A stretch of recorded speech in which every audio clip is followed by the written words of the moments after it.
Challenges तो बहुत रहे हैं। 91 से लेके 2018 तक हमने जो भी रिसर्च किया वो 2019 में हमने स्पेशल कैंसर हॉस्पिटल स्टार्ट किया है। हमारे यहाँ पूरा परिवार मरीजों को देखता है, सब मेडिकल डॉक्टर हैं। जब कोई मरीज आता है उससे हम हार्ट टच रखते हैं हमेशा, और उसकी तकलीफ को हम अपनी तकलीफ समझते हैं। और जब वो मरीज ठीक होना चालू होता है, उसको जब बोलता है कि हाँ साहब मुझे बहुत दर्द हो रहा था, अब मेरा ये दर्द में आराम हो गया, तो हमें उनसे ज़्यादा खुशी हमें होती है। तो कई ऐसे मुझे सम्मान मिले हैं, और सम्मान हमें प्रेरणा देते हैं कि हम इसे और आगे हम बढ़ाएं और जन जन तक इलेक्ट्रोपैथी को और देवलिया हॉस्पिटल पहुँचे। नमस्कार, मैं हूं गीतांजलि और आप देख रहे हैं टीवाईएस पॉडकास्ट। और आज टीवाईएस पॉडकास्ट में हमारे साथ एक बहुत ही खास मेहमान है। वो एक डॉक्टर हैं जिन्होंने अपनी पूरी जिंदगी अपने मरीजों को उम्मीद देने में लगा दी। मैं बात कर रही हूँ डॉक्टर अजय हार्डिया की, जो कि इंदौर के जाने माने कैंसर विशेषज्ञ हैं और पिछले 35 साल से वो हर्बल और इलेक्ट्रो होम्योपैथी जैसी प्राकृतिक चिकित्सा पद्धतियों से कैंसर के इलाज में नई राह दिखा रहे हैं। तो आइए उनका स्वागत करते हैं और उनसे जानते हैं उनके चैलेंजेस, उनकी स्ट्रगल्स और उनकी सफलता की कहानी। तो डॉक्टर अजय, आपका बहुत बहुत स्वागत है। नमस्कार जी। तो डॉक्टर साहब, सबसे पहले तो मैं आपसे ये जानना चाहती हूँ, हमने देखा कि इलेक्ट्रो होम्योपैथी की यहाँ बात हो रही है, तो इलेक्ट्रो होम्योपैथी क्या है? मैं आपको थोड़ा सा बताना चाहूँ कि इलेक्ट्रोपैथी सिस्टम मेडिसिन ये पूर्ण रूप से हर्बल चिकित्सा पद्धति है। इसमें 115 प्लांट्स लिए गए हैं, उसका एक्सट्रैक्ट से ही इसकी मेडिसिन बनाई जाती है।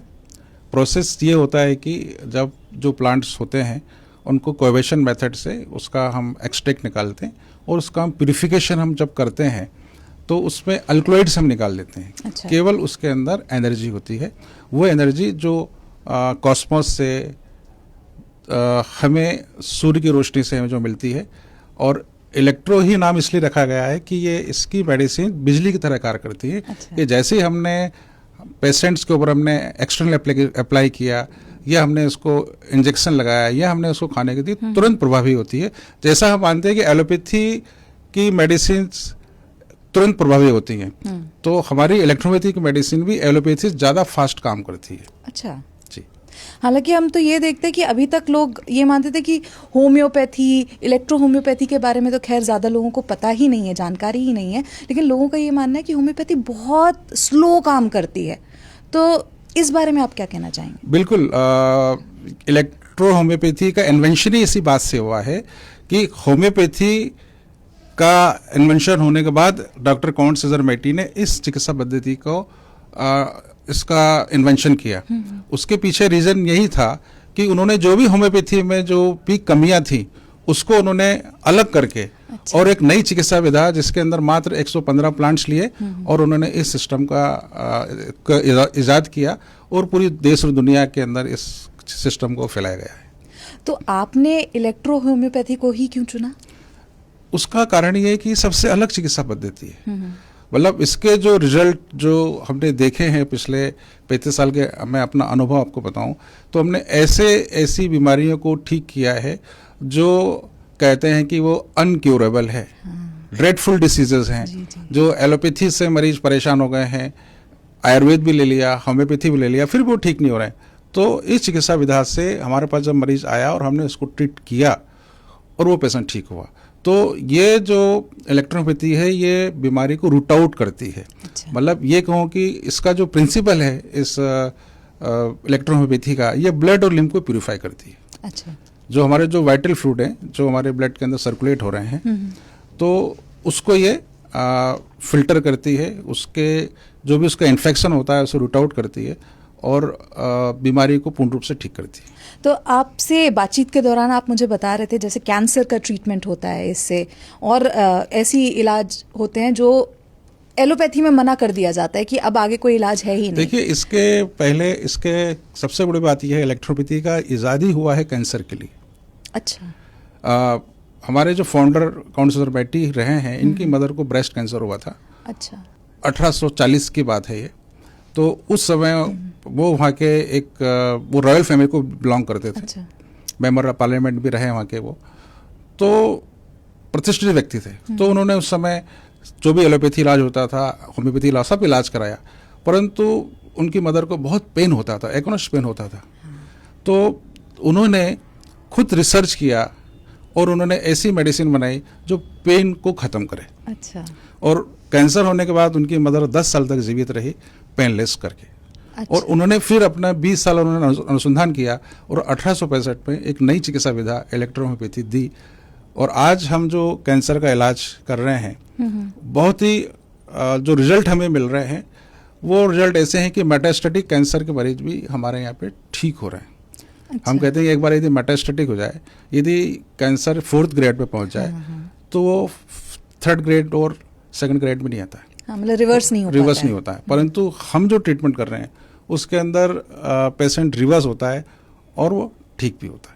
तो हम देखते हैं कि जैसे कैंसर के इलाज में कीमो होता है और रेडिएशन होता है, तो क्या इलेक्ट्रो होम्योपैथी उससे बेहतर है? हाँ, डेफिनेटली। मैं तो कहूँगा कि मेरा अनुभव ये बोलता है कि जब कोई मरीज को कैंसर डायग्नोस हुआ, कैंसर डायग्नोसिस बड़े अस्पताल में होता है, उसकी बायोप्सी ली, बायोप्सी के बाद जब उस पेशेंट की सर्जरी की जाती है, उसके बाद उनको कीमोथेरेपी कंपलसरी होता है, 99% में कीमोथेरेपी देते हैं, रेडिएशन देते हैं। तो इसके अंदर पेशेंट का इम्यून सिस्टम पूरा डैमेज हो जाता है जी। और हमारी जो मेडिसिन है वो इम्यून सिस्टम को बढ़ा रही है। जैसे बताया कि ब्लड रिलीम को प्यूरिफाई कर रही है, तो हम ब्लड रिलीम को प्यूरिफाई कर देंगे, शरीर का इन्फेक्शन यदि मिटा देंगे तो कैंसर को भी ये ठीक कर सकती है और कर रही है। तो मतलब आपकी बॉडी ही इतनी सक्षम हो जाती है कि वो खुद ही कैंसर से लड़ती है। और कीमोथेरेपी इम्यून सिस्टम को खत्म करती है जी। और हमारी जो मेडिसिन है वो इम्यून सिस्टम को बढ़ाती है।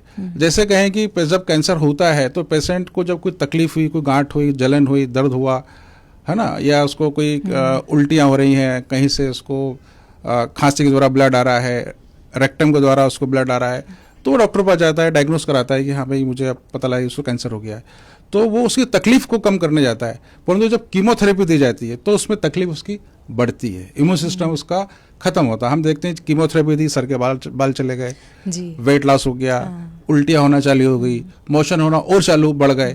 तो ये कीमोथेरेपी क्या कर रही है, डिसीज को खत्म नहीं कर रही है, उस सिम्टम्स और वो बढ़ा रही है। तो हमारे पास जब पेशेंट आते हैं तो पहले दिन से ही उनको तुरंत आराम मिलना चालू होता है। ऐसे पेशेंट हैं जिनको रेक्टम कार्सिनोमा है, जिनको 50-50 मोशन हो रहे हैं, अनकंट्रोल मोशन है, हम ट्रीट करते हैं।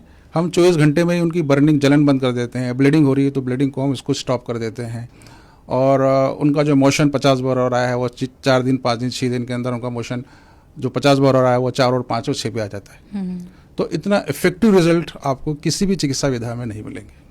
लेकिन डॉक्टर साहब, हमने देखा है कि लोग ज़्यादा भरोसा नहीं करते, मतलब एलोपैथी पे तो पूरा भरोसा रहता है, लेकिन इधर इलेक्ट्रो होम्योपैथी हो गया, होम्योपैथी हो गया, उस पर ज़्यादा भरोसा नहीं करते। देखिए, भरोसे की बात यह है कि हमारे पास, हम जो भी हॉस्पिटल के अंदर हम देख रहे हैं कि अभी तक लगभग हमने 18,000 मरीजों का ट्रीटमेंट पिछले 5.5-6 सालों के दौरान हमने किया है। और हमारे पास ऐसे पेशेंट आ रहे हैं जो इस दुनिया को हमारे पास आए और अनफॉर्चुनेटली वो इस दुनिया में नहीं रहे, परंतु उनके परिवार के सदस्य बोल रहे हैं कि यदि हम पहले चले गए होते देवलिया हॉस्पिटल में तो हम अपने मरीज को बचा पाते। और वो बोलते हैं कि नहीं, आप देवलिया हॉस्पिटल में जाके इलाज करिए। तो ये एक फेथ है देवलिया हॉस्पिटल की कि जो मरीज हमने इलाज कराया, बाद में वो एक्सपायर कर गया, परंतु उसके परिवार के लोग हमारे यहाँ भेज रहे हैं। तो धीरे धीरे ये जो चीज़ें हैं, क्योंकि हम जो ट्रीटमेंट दे रहे हैं वो पूरा रिजल्ट ओरिएंटेड ट्रीटमेंट है। अच्छा। वो पहले दिन से ही आराम होता है। हम कहते हैं कि अन्य चिकित्सा विद्या में हम आयुर्वेद, होम्योपैथी की बात करें तो बोले उसमें धीरे, स्लो होता है, परंतु हमारे पास जो पेशेंट आ रहे हैं उसमें तुरंत उसको आराम होता है। और हम बिना एडमिट करके ही हम ट्रीटमेंट करते हैं, बिना एडमिट किए हम ट्रीटमेंट नहीं करते हैं। अच्छा। जबकि ऐसे केसेस के अंदर अन्य विधा के लोग, एलोपैथी के अलावा दूसरों को छोड़ दूं तो वो लोग इस कैंसर मरीज को एडमिट कभी नहीं करते हैं, केवल ओपीडी बेस पे ट्रीटमेंट करते हैं। परंतु हमारा प्रिंसिपली सिद्धांत ये है कि मरीज हमारे पास आएगा, वो 7 डेज के लिए एडमिट होगा और उस 7 डेज के अंदर उसको इतना आराम मिल जाता है, इतनी उसकी जो तकलीफ़ें हैं, वो जो भी उसका इम्यून सिस्टम है उसके अनुसार उसको 50%, 60%, 70%, 90% तक भी वो यहाँ से रिकवर करके जाते हैं अपनी तकलीफ़ों के साथ। तो लेकिन मैं आपसे यही जानना चाह रही थी कि इस पूरे आपकी जो जर्नी रही है 35 साल की, इसमें लोगों को भरोसा दिलाना और ये मतलब एक इलेक्ट्रो होम्योपैथी को इस्टेब्लिश करना, इसमें काफ़ी मुश्किलों का सामना करना पड़ा होगा। क्या क्या चैलेंजेस आए आपके सामने? देखिए, देवलिया हॉस्पिटल आज पूरे देश और दुनिया में एक सबसे ज़्यादा ट्रस्टेड हॉस्पिटल हो गया। और चैलेंजेस तो बहुत रहे हैं, क्योंकि चिकित्सा विधा नई चिकित्सा विधा है, इसको हमें एस्टेब्लिश करने में हमने जो 91 से अपनी यात्रा शुरू की, और हमने 93-94 में पहला ओपीडी स्टार्ट किया, फिर 97 में हमने 5 बेड का हॉस्पिटल किया, फिर 2002-03 के अंदर हमने 100 बेडेड हॉस्पिटल स्टार्ट किया। और देवेला हॉस्पिटल को हमने 2003 में जब उसका इनॉग्रेशन किया, उसका उद्देश्य ये था कि इलेक्ट्रोहोम्योपैथी को हम क्लिनिकल बेस पर एस्टेब्लिश करें। और वहाँ पर हमने ऐसे पेशेंट को एडमिट करके, और हमने जो इलाज किया, जो अनुभव हमने लिए हैं उन मरीजों का इलाज करने के बाद में, तो 2019 में यही हमारा सबसे बड़ा कारण रहा कि हमने जो 91 से लेके 2018 तक हमने जो भी रिसर्च किया, वो 2019 में हमने स्पेशल कैंसर हॉस्पिटल स्टार्ट किया है। अच्छा। और आज हमारे पास पूरे वर्ल्ड से, मतलब इंडिया से मरीज तो आते ही हैं, इसके अलावा अन्य देशों भी मरीज आके इलाज ले रहे हैं। तो एक रिवाइवल प्रोटोकॉल भी आपने तैयार किया है, वो क्या है? देखिए, प्रोटोकॉल ये है हमारा कि पेशेंट जब हमारे पास आता है तो हम उसे 7 डेज के लिए अपने यहाँ एडमिट करते हैं। अच्छा। और उस 7 डेज के अंदर पेशेंट को पहले दिन से ही आराम मिलना चालू होता है। उसको यदि पेन है तो पेन में आराम होगा, उसको उल्टियाँ हो रही हैं तो उल्टियाँ उसकी ठीक होंगी, उसको भूख नहीं लग रही है तो भूख लगना चालू होगी। ये हमारे एक मेडिसिन की विशेषता है। एसिडिक माहौल खत्म हो जाता है। अच्छा। जहाँ एसिडिक होगा वहीं सब चीज़ें तकलीफें होती है। कैंसर हो रहा है एसिडिक की वजह से। जब हमारे शरीर में एसिड की ज़्यादा मात्रा होगी तो कैंसर फॉर्म होगी। तो हमारी जो मेडिसिन है वो अल्कलाइन होती है और उसको अल्कलाइन कर देती है। अच्छा, तो क्या इलेक्ट्रो होम्योपैथी के कोई साइड इफ़ेक्ट्स भी हैं या नहीं है? बिल्कुल भी साइड इफेक्ट नहीं है। अच्छा। क्योंकि इसमें केवल 115 प्लांट्स लिए गए हैं, और जैसे मैंने आपको बताया कि उसके अल्कलॉइड्स हम निकाल लेते हैं। तो प्लांट्स में जो अल्कलॉइड्स होते हैं वो कहीं ना कहीं हमारे शरीर को नुकसान पहुंचा सकते हैं, तो हम उसके अल्कलॉइड्स निकाल लेते हैं। तो उसमें केवल एनर्जी होती है, इसलिए हमारी मेडिसिन का 1% भी कोई साइड इफेक्ट नहीं। अच्छा, लेकिन आज की डेट में भी लोगों को अवेयरनेस होनी बहुत ज़रूरी है इस बारे में। क्या आपको भी ऐसा ही महसूस होता है? आप क्या कहना चाहेंगे? अवेयरनेस तो बहुत ज़रूरी है। ये इलेक्ट्रोहोम्योपैथी, वो देवेलिया हॉस्पिटल का उद्देश्य ये है कि बहुत सारे मरीज हैं जिन्हें पता नहीं है, जब 4th ग्रेड कैंसर जब डायग्नोस हुआ, जैसे मैं कहूँ कि गॉल ब्लैडर कैंसर हुआ, लीवर कैंसर हुआ, पैनक्रेटिक कैंसर हुआ, वो पूरा एक मल्टीपल कैंसर होता है। वहाँ पे पता लगा कि उनका जो जॉन्डिस हो गया पेशेंट को, अब 20 बिलिरुबिन बढ़ गया है। तो उस कंडीशन में ना तो कीमोथेरेपी दे सकते हैं, ना रेडिएशन कर सकते हैं, ना ऑपरेशन कर सकते हैं, और कई बार स्टेंट भी नहीं डाला सकता है। तो डॉक्टर बोलता है कि आप लेके जाओ। वो पेशेंट हमारे पास जब आते हैं तो हम उनका बिलिरुबिन 7 दिनों के अंदर, 10 दिनों में, 15 दिनों में उनका बिलिरुबिन 20 से हम लोग नॉर्मल कंडीशन में लेके आ जाते हैं। ऐसे कई मरीजों को हमने ठीक किया है। अच्छा। तो ऐसे बहुत सारे मरीज हैं जिनके पास में कोई ऑप्शन नहीं है, तो देवीवाली हॉस्पिटल एक ऑप्शन के रूप में इस समय मौजूद है कि कहीं यदि इलाज नहीं हो रहा है तो हम किसी भी पेशेंट को मना नहीं करते हैं कि आपका इलाज नहीं करेंगे। वो डेथ टू बेड होगा तो भी हम अपने एडमिट करते हैं। और मैंने भी ऐसे भी चमत्कार देखे मेरे हॉस्पिटल में कि वो पेशेंट डेथ टू बेड है और हमारे यहाँ से चल के गया है। तो मैं आपसे ये जानना चाहती हूँ कि आपने इतने साल दे दिए इलेक्ट्रो होम्योपैथी को, अपने मरीजों को, इन सब सालों में क्या आपको कभी ऐसा महसूस हुआ कि मैं मरीजों के चक्कर में, या क्योंकि 24 घंटे का आपका काम है, तो अपने पर्सनल लाइफ नहीं जी पा रहा हूँ, अपने घर परिवार को नहीं टाइम दे पा रहा हूँ, कभी ऐसा महसूस हुआ? देखिए, ऐसे क्षण तो बहुत सारे आते हैं, परंतु हमारा ये रहा है, उसूल रहा है, हमारा पूरा परिवार हॉस्पिटल मरीजों को देखता है। अच्छा। बेटा डॉक्टर आशीष हार्डिया है। अच्छा। मनीषा है, एक बेटी राजनंदिनी है, शिल्पा है, सब मेडिकल डॉक्टर हैं। अच्छा। हम पूरी टीम हमारी, हम सब जब देखते हैं तो उनको पता है कि पापा यहाँ बिजी हैं तो नहीं आ पाएंगे। और जब कोई मरीज आता है उससे हम हार्ट टच रखते हैं हमेशा, और उसकी तकलीफ को हम अपनी तकलीफ समझते हैं। और जब वो मरीज ठीक होना चालू होता है, उसको जब बोलता है कि हाँ साहब, मैं 2 घूंट पानी नहीं पी पा रहा था, अब मैं पानी पीना चालू कर दिया है, मुझे बहुत दर्द हो रहा था, अब मेरा ये दर्द में आराम हो गया, तो हमें उनसे ज़्यादा खुशी हमें होती है कि हम मरीज को इतना हम कर पाए, जो मरीज इतनी तकलीफ में था। तो यही मैं जानना चाहती हूँ, कैसा महसूस होता है जब ऐसा कोई पेशेंट रिकवर करता है जिसको सबने मना कर दिया होता है? पेशेंट से ज़्यादा हमें खुशी होती है। अच्छा। मतलब पेशेंट तो खुश होगा, उसका परिवार खुश होगा, पर उससे ज़्यादा हम सेलिब्रेट करते हैं कि देखिए ये मरीज ठीक हुआ। और ये जो मरीज हमारे पास ऐसे कई मरीज हैं जो मेटास्टेटिक के क्योर्ड हुए हैं, और उसकी रिपोर्ट भी हमने अभी डिपार्टमेंट ऑफ हेल्थ रिसर्च को DCHART को हमने दिल्ली में सबमिट की है, और उनसे कहा है कि ये जो ट्रीटमेंट है आप अपने सरकारी अस्पतालों में लागू करिए। कि जहाँ बोलते हो कि आप घर सेवा करें, तो एक इलेक्ट्रोपैथी का डिपार्टमेंट एक सरकारी अस्पताल में बना दो। हम अपनी मेडिसिन से हम उसको ट्रीट करेंगे, पैसा भी हम तो ये करेंगे, हम चैरिटी कर रहे हैं। इतना भी हमने एक ऑफर दिया हुआ है कि हम एज ए चैरिटी वहाँ पे काम करेंगे। हमारे ट्रीटमेंट को यदि आप रिकग्नाइज कर देंगे तो हो सकता है कि दुनिया के अंदर कैंसर के लिए नई एक चीज़ें व्यवस्था मिलेगी। बिल्कुल। तो देखिए, मैं आपसे ये जानना चाहती हूँ डॉक्टर साहब कि इतने सालों का आपका अनुभव रहा है, क्या कभी कोई ऐसी घड़ी आपके सामने आई है, कोई ऐसा इंसिडेंट कोई आपने फेस किया हो जिसने आपकी सोच को बदल दिया हो? इंसिडेंट तो कई हुए, परंतु एक मैं घटना बताना चाहूँगा कि एक मेरे पेशेंट थे जो लंग कैंसर से पीड़ित थे। उनकी बेटी को ब्रेस्ट कार्सिनोमा हुआ, 35 साल की बेटी थी, ब्रेस्ट कार्सिनोमा, और उसकी सर्जरी की टाटा मेमोरियल मुंबई के अंदर, कीमोथेरेपी दी, रेडिएशन किया, और वो 6 महीने में एक्सपायर कर गई। अच्छा। उसके बाद में उनके फादर को 6 महीने बाद, उनकी एज थी उस समय 65 ईयर, उनको लंग के अंदर खांसी में उल्टी आना चालू हुई। वो अपोलो हॉस्पिटल गए, उन्होंने CT स्कैन कराया, तो बोले आपको ट्यूमर है, वही कीमोथेरेपी होगी, ये होगा। बोले मुझे नहीं कराना। उन्होंने देखा, उनकी बच्चे को तकलीफों में देखा कि सब इतना करने के बाद भी कुछ नहीं हुआ, और मेरी बच्ची तो तड़पती हुई इस दुनिया से चली गई। तो वो हमारे बारे में उनको पता लगा, हमारे पास आए, हमने उनको ट्रीट किया, और वो 1 साल के अंदर पूर्ण रूप से उनका ट्यूमर खत्म हो गया। वो ठीक है, आज 5.5 साल हो रहा है, अभी भी वो बिल्कुल स्वस्थ हैं।